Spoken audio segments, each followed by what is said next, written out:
S, ರಾಜ್ಯ ರಾಜಕೀಯದಲ್ಲಿ ಮತ್ತೊಂದು ದೊಡ್ಡ ಸದ್ದಿಗೆ ಚರ್ಚೆಗೆ ಗ್ರಾಸವಾದಂಥ ಒಂದು ಪ್ರಕರಣ.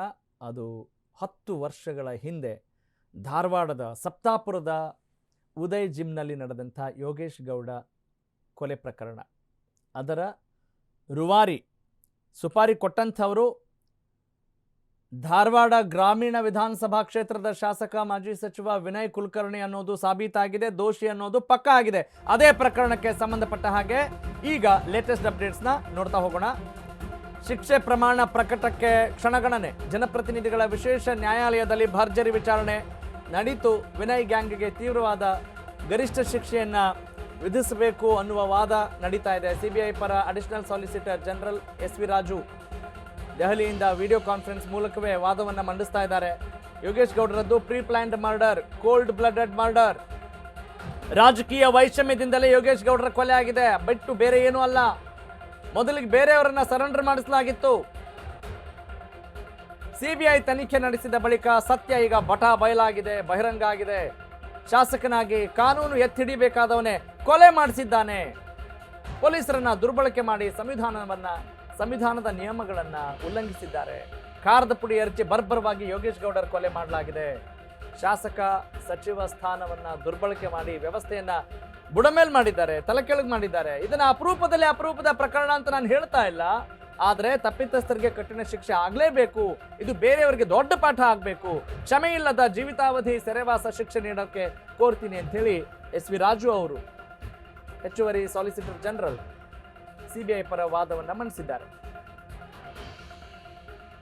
ಯೋಗೇಶ್ ಗೌಡ ಪ್ರಕರಣ ನಾನಾ ಹಂತಗಳನ್ನು ಪಡೆದುಕೊಳ್ತು. 10 ವರ್ಷಗಳ ಈ ಅವಧಿಯಲ್ಲಿ ಕಳೆದ 6 ವರ್ಷಗಳಿಂದ ಈ ಪ್ರಕರಣ ಬಹಳ ದೊಡ್ಡ ಮಟ್ಟದ ತೀವ್ರತೆಯನ್ನು ಪಡೆದುಕೊಳ್ತು. ಆರಂಭದಲ್ಲಿ in the beginning Vinay Kulkarni ಅವರ ಹೆಸರಿರೋದಿಲ್ಲ.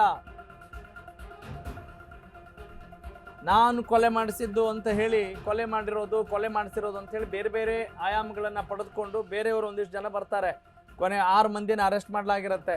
ಆದರೆ ಯಾವಾಗ ಯೋಗೇಶ್ ಗೌಡ ಅವರ ಪತ್ನಿ ಮತ್ತು ಅವರ ಸಹೋದರ ಇಲ್ಲ, ಈ ಪ್ರಕರಣದ ಹಿಂದೆ ದೊಡ್ಡ ಸಂಚು ಮಾಡಿರೋದು ವಿನಯ್ ಕುಲಕರ್ಣಿ ತನ್ನ ರಾಜಕೀಯ ದಬ್ಬಾಳಿಕೆಯಿಂದ, ರಾಜಕೀಯ ಸೊಕ್ಕಿನಿಂದ, ಅಧಿಕಾರದಿಂದ, ದೌಲತ್ತಿನಿಂದ ಮಾಡಿಸಿರುವಂಥ ಕೊಲೆ ಇದು ಅಂತ ಯಾವಾಗ ಅವರು ಹೇಳಿದ್ರು, ತದನಂತರ ಇದು ಬೇರೆ ಬೇರೆ ತಿರುವುಗಳನ್ನು ಪಡೆದುಕೊಳ್ತು.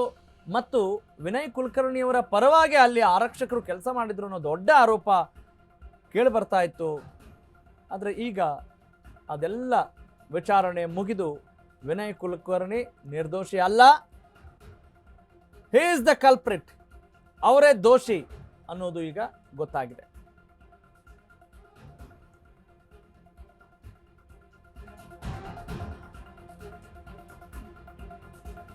ಸಿಬಿಐ ಪರವಾದದ ಬೆನ್ನಲ್ಲೇ ಆರೋಪಿಗಳ ಪರವಾದ ಕೂಡ ಶುರುವಾಗಿದೆ. ಆರೋಪಿಗಳ ಪರವಾಗಿ ವಕೀಲ ಶ್ಯಾಮ್ ಸುಂದರ್, ಶಂಕರಪ್ಪ, ಸುನಿಲ್ ವಾದವನ್ನ ಮಂಡಿಸ್ತಾ ಇದ್ದಾರೆ. ಜೀವಿತಾವಧಿ ಶಿಕ್ಷೆ ವಿಧಿಸಿದ್ರೆ ಅದು ಗರಿಷ್ಠ ಶಿಕ್ಷೆ ಆಗಲಿದೆ.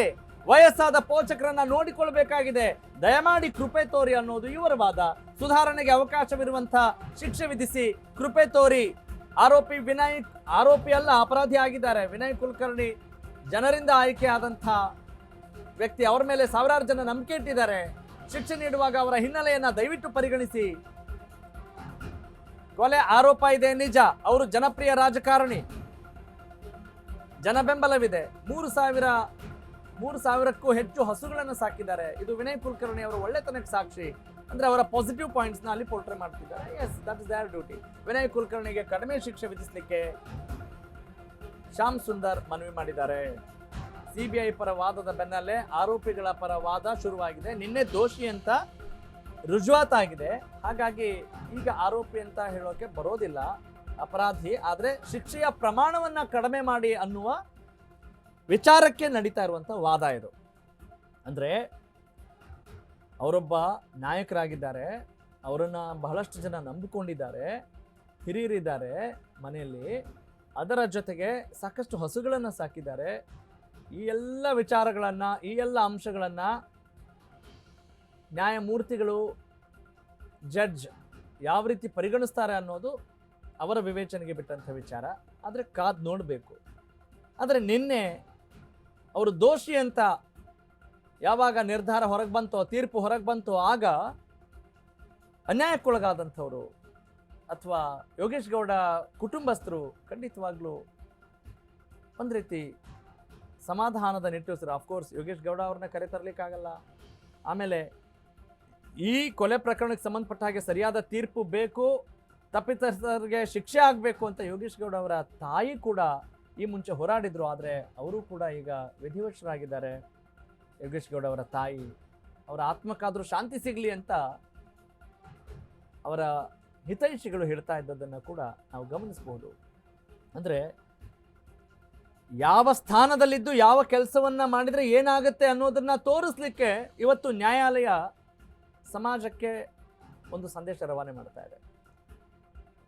ಆ ನಿಟ್ಟಿನಲ್ಲಿ ಈ ವಾದ ಪ್ರತಿವಾದಗಳು ನಡೀತಾ ಇದ್ದಾವೆ.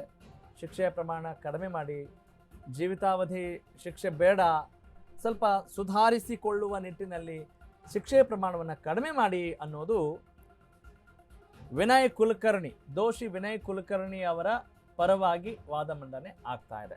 Okay, let's move on.